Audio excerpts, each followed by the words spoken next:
Ladies and gentlemen, welcome back to the Locks of the Day podcast. This is episode number 77. I'm here once again with Zach and Andrew. Today, we are here to give you week 9 NFL locks for free, all the premium locks, as well as an anytime touchdown parlay that does pay plus 1550. That is a 15.521, and that is just three players who score an anytime touchdown this weekend.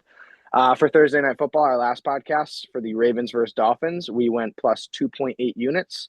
Got robbed of a sweep. We could have went plus 7 units, but we did have a 3-star Ravens minus 5.5 at a minus 175. That cashed with ease as they smacked. 2-star A-Chain, 60 plus rushing yards at a minus 110. Very easy money, Zach. And then a little 2-star Zay Flowers over 67.5 reception yards at minus 110.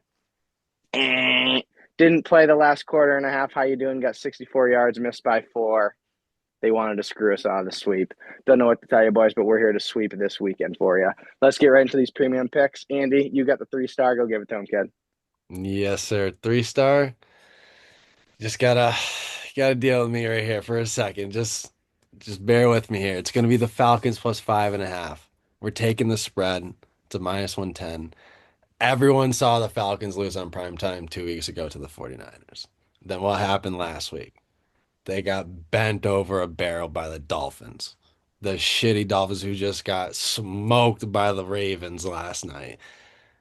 It all makes sense for the Falcons to at least cover this game against the Pats.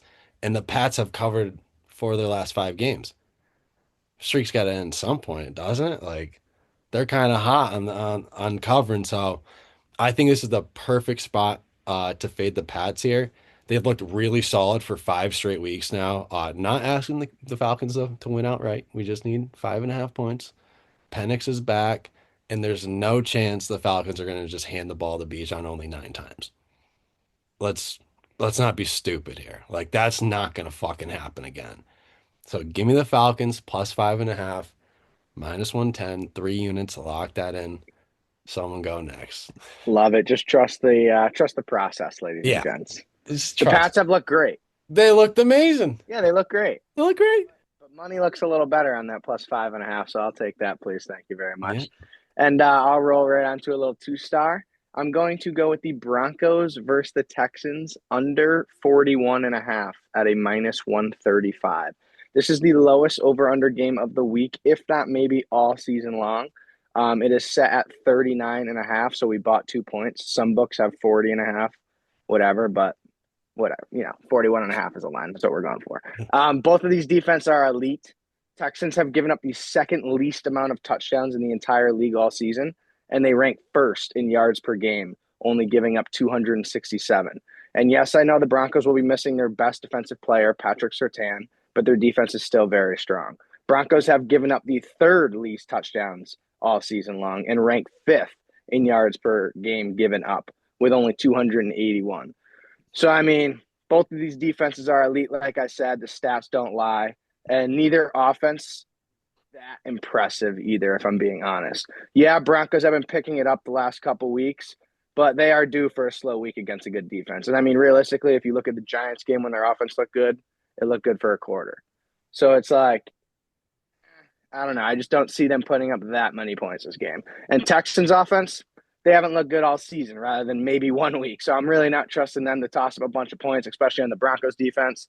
It's the lowest odds as well, or my bad. The lowest odds for anyone to score a touchdown in this game is a plus 150 and then a plus 170, which means most likely there won't be many touchdowns. If you look at most games, usually there's someone that's at least like a plus 125 or minus 110, whatever. This game, not even close. So I think it's going to be a very slow and boring game majority of the time. And I can see why Vegas has this line set so low. We'll capitalize this, take the money on the under, lock in a little 2-star Broncos versus Texans under 41.5 at a minus 135. Zach, you got the last lock, kid. Give it to him. We're going to stay in the under category.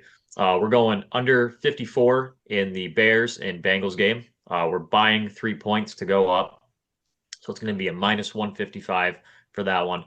And this one, honestly, on paper, it's just screams over because you have two teams that can't stop the run, that can't stop anything. But there's a lot involved this week. So DeAndre Swift is out. for the Chicago Bears. So, and I'm going to butcher his name, but Kyle Manungai, something like that. He's going to start. But I saw he's 5'8". He's like 220 pounds. He's a little bowling ball. So this is not going to be the DeAndre Swift where he's going to bust off these 40, 50-yard runs. It's going to be this slow 4 to 5 yard game, which is going to slow the ball down.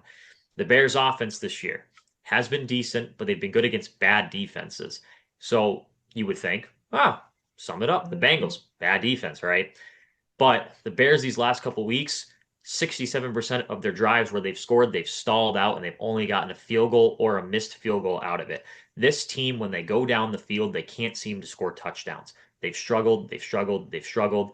They have not played a game this year, with the exception of the Lions game where they got trounced, where they've had a game go over 54 points. And in those games, they've barely put up over 20 points. It's been extremely close.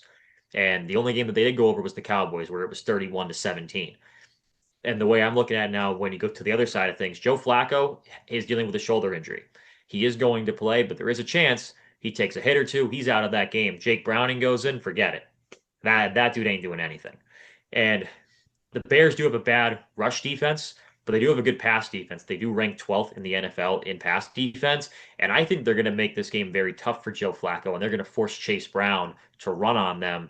And that's just going to chew up clock, and it's going to go, it's going to go, it's going to go.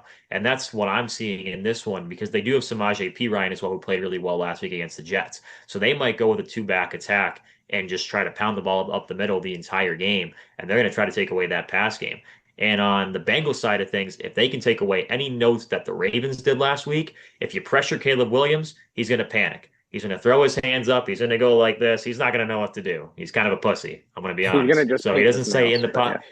He doesn't stay in the pocket. He likes to scramble, and that's what gets him in trouble. And that's when he turns the ball over. And the Ravens did that to him last week. And he made a bad Ravens defense look very good. And it's not going to shock me if he makes a bad Bengals defense look good again this week. I could see this game being 24-21, maybe a 21-17 type game, because this Bears defense is going to try to do everything they can as well to shut down Joe Flacco and this Bengals offense. And also, too, the Bears, they need to keep pace in the AFC North. Or, sorry, NFC North. My bad. Wrong division. Because the Lions keep winning, the Packers keep winning, and they're 4-3, and they just lost to a 2-5 team last week in the Ravens. They can't lose to a 3-5 team now in the Bengals. And then now, if you're the Bengals, you've got to try and keep pace with the Steelers, because if the Steelers go out and lose this week, they're 4-4, you're 4-5. So these teams are going to job back and forth. So this might be a more defensive battle than people think. And I think 54 points is a lot to hit.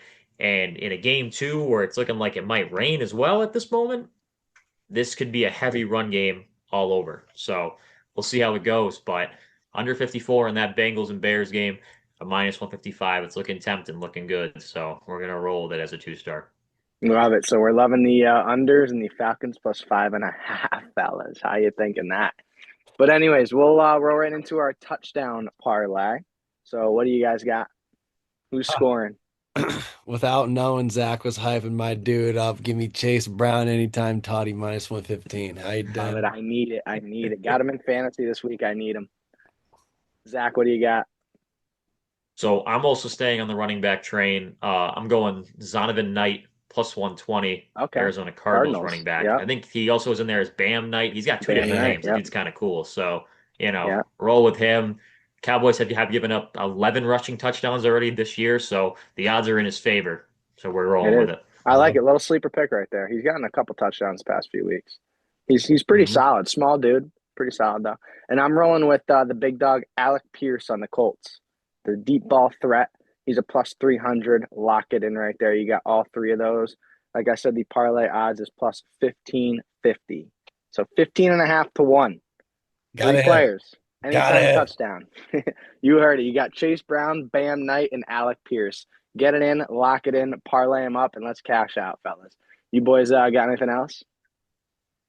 Awesome. Well, thank you guys so much for tuning into Locks of the Day podcast, episode number 77.